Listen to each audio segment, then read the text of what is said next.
This is an excerpt from the Tao Te Ching, written probably by Lao Tzu in the 6th century before the Common Era. If there is to be peace in the world, there must be peace in the nations. If there is to be peace in the nations, there must be peace in the cities. If there is to be peace in the cities, there must be peace between neighbors. If there is to be peace between neighbors, there must be peace in the home. If there is to be peace in the home, there must be peace in the heart. I've always loved this. I tried to explain just a few days ago why I studied comparative religion back in the day, and it was because of finding wisdom like this. Our minds and hearts, the details of our beings, the current state of our soul is woven with our home, with our neighborhoods, our cities, our nation, and our world. We are not isolated or alone.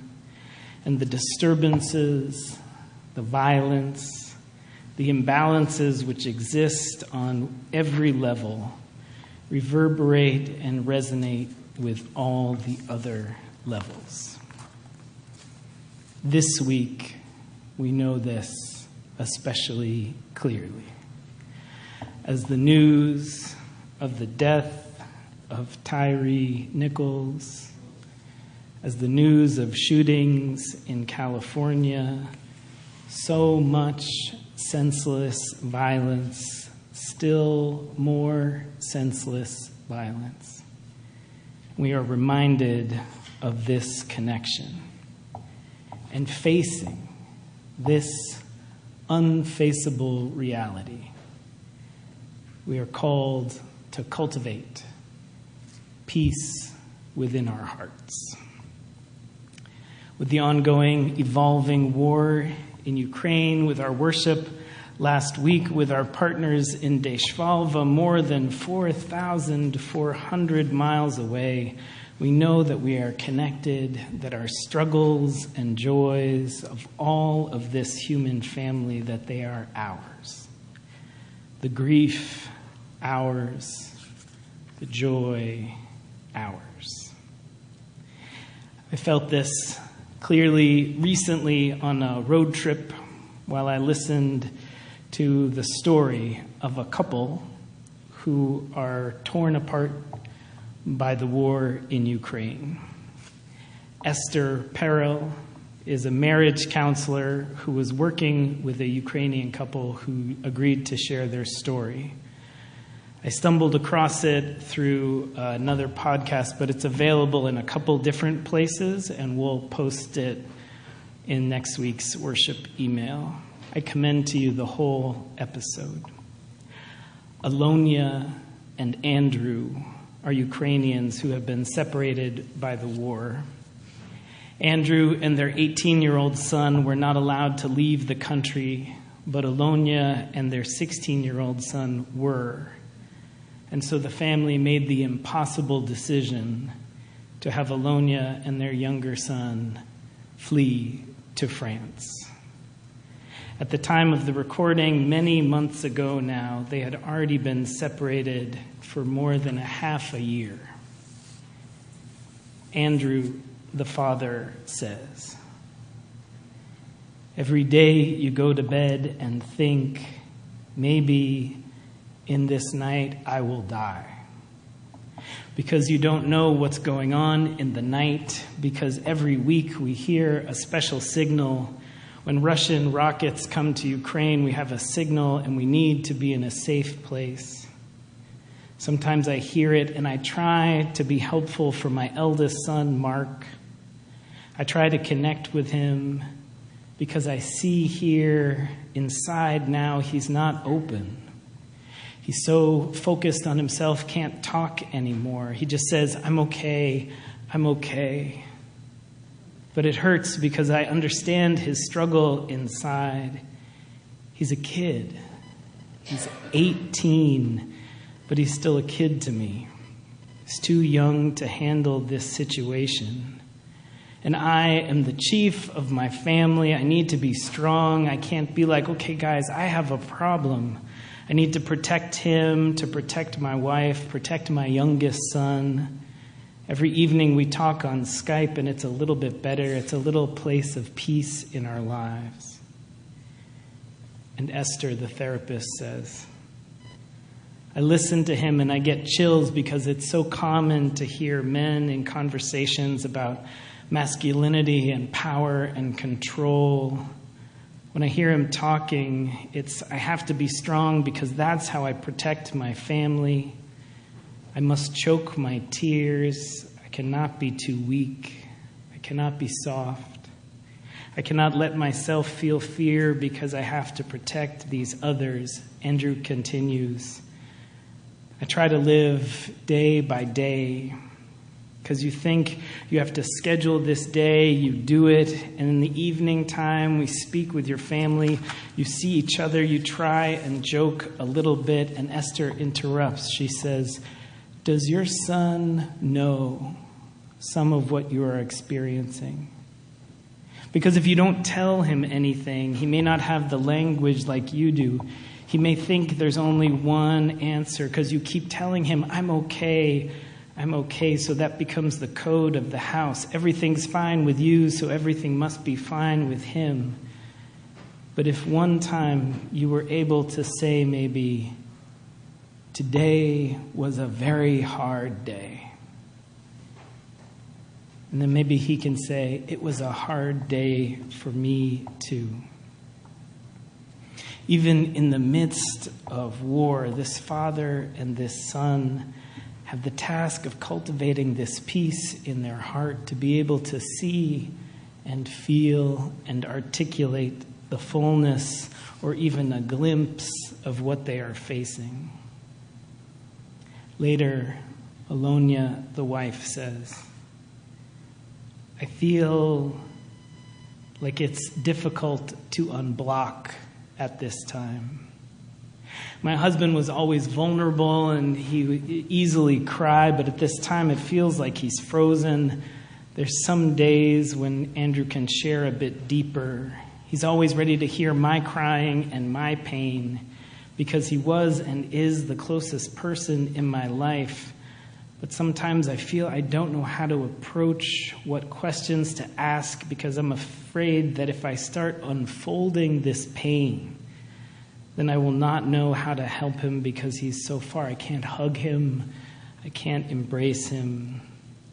In the moment, I'm numb and can't handle things.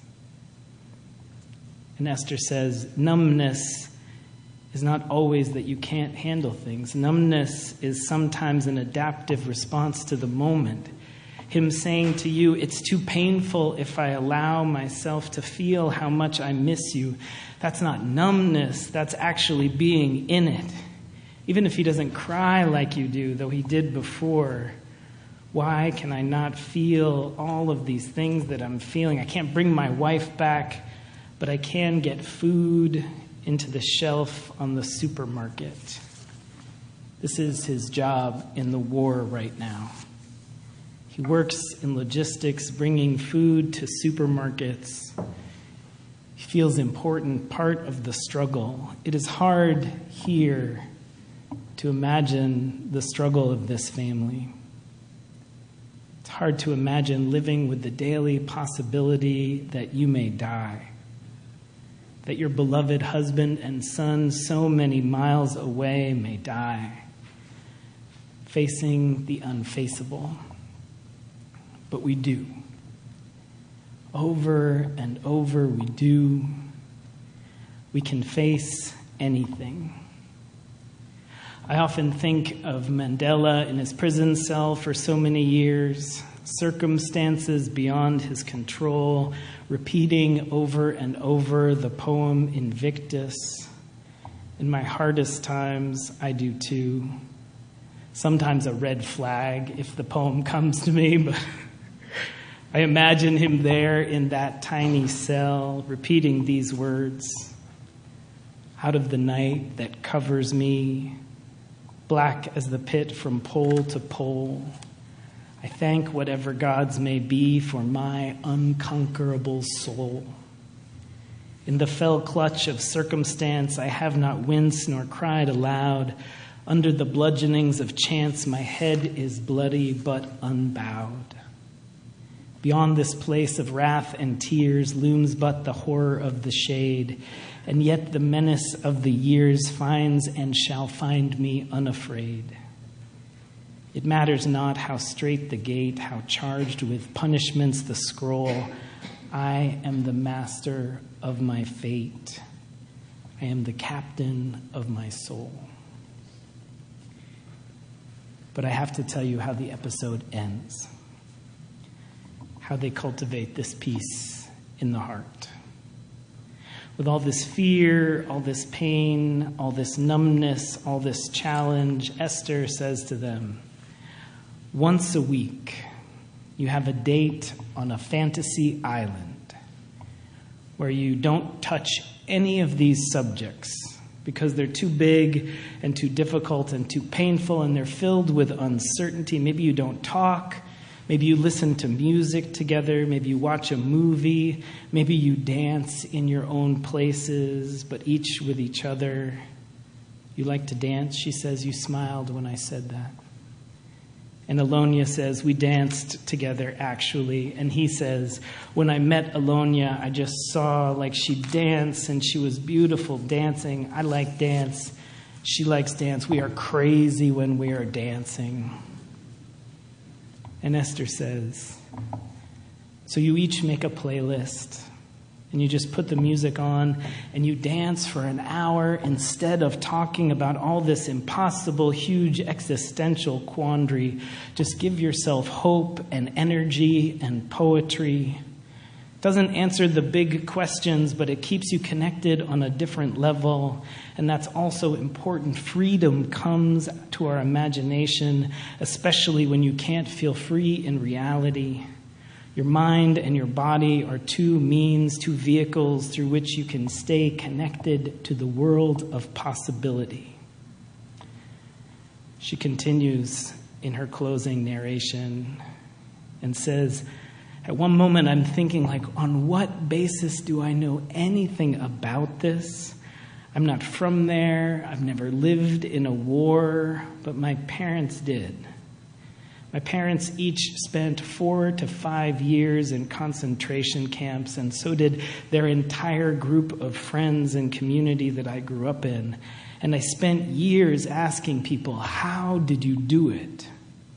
How did you wake up in the morning? How did you maintain hope?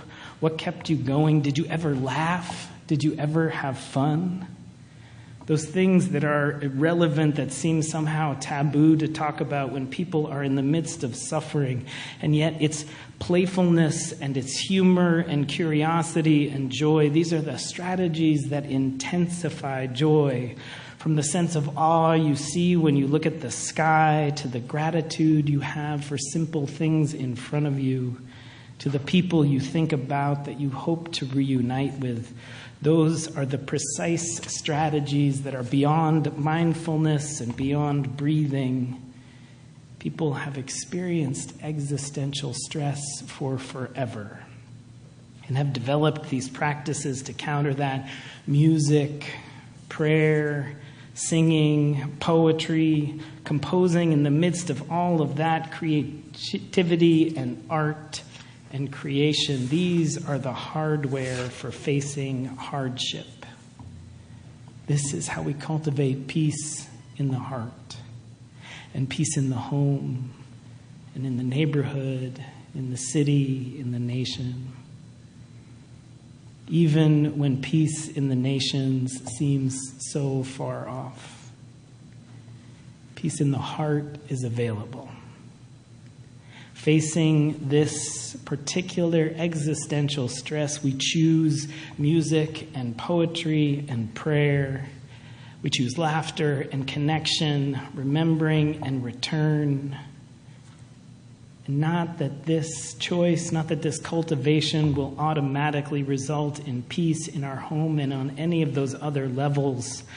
As loved ones spiral out of control, as relationships disintegrate or transform into new and different forms, sometimes we cannot control our outward circumstance, but we can choose how we face it, and we can face it together, joined in humor and dance and love and prayer, rooted in and nourished by spiritual practice, rooted in and nourished by this loving community. Amen.